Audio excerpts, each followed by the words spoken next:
In this video, Marc Marquez reveals that he warned his team. Has Marquez taken up an additional role in the Repsol Honda team?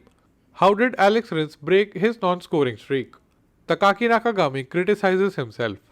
Alicia Spargaro thinks some Moto2 riders will regret their decisions. Savadori is not too worried by Vinales rumors. And first official no for Maverick Vinales.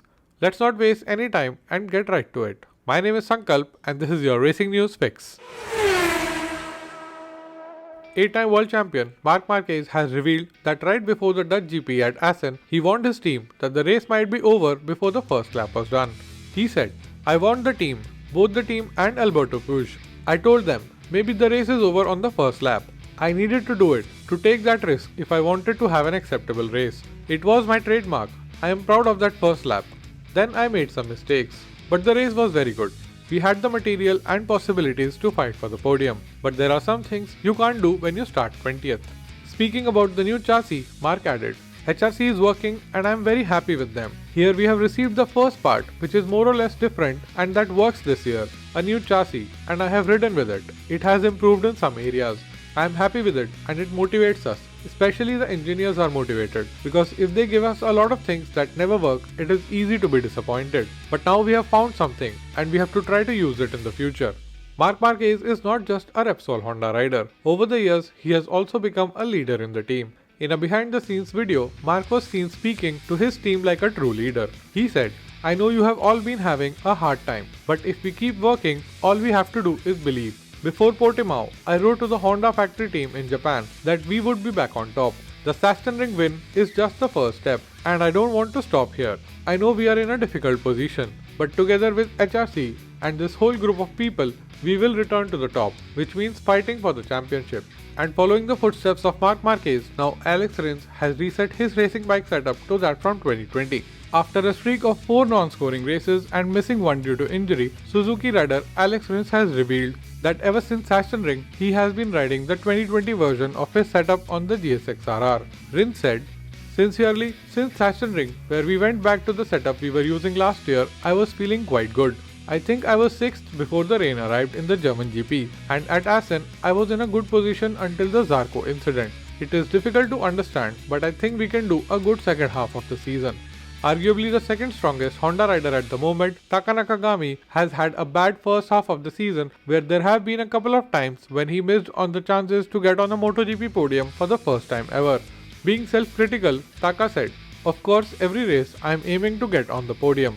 Not the best performance in the first part of the season, but a good thing is that after Momelo, the feeling came back little by little. I feel comfortable again, so I don't need the summer break right now. I want to continue racing.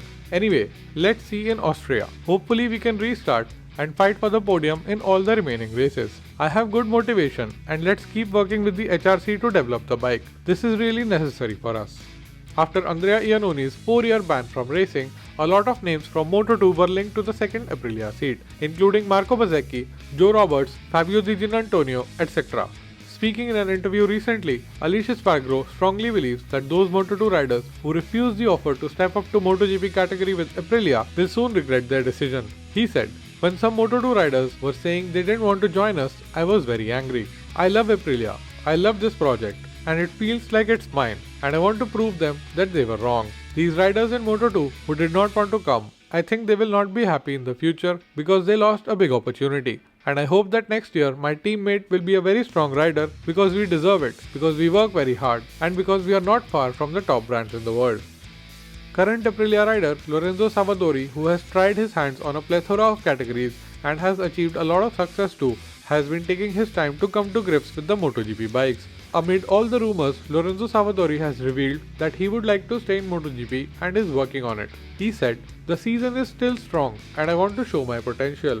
I am not interested in the market chatter at the moment. It's all rumors and nothing is signed yet. My job is to compete and there are numerous races left ahead of us and I will give my best until the end of 2021. The most important thing is to stay in MotoGP and my relationship with Aprilia will continue regardless."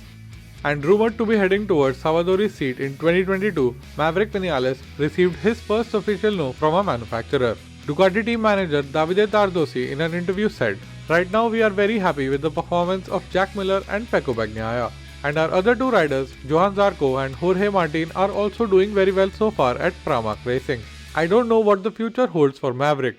I believe and hope that he stays in the World Championship because he is an important rider for MotoGP and he is very fast. But in Ducati, we are currently focusing on young riders.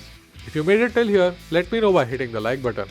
For more such content about all things MotoGP, subscribe to the channel and ring the notification bell. Here are two more videos which you might enjoy. My name is Sankalp and I'll be back with another video very soon.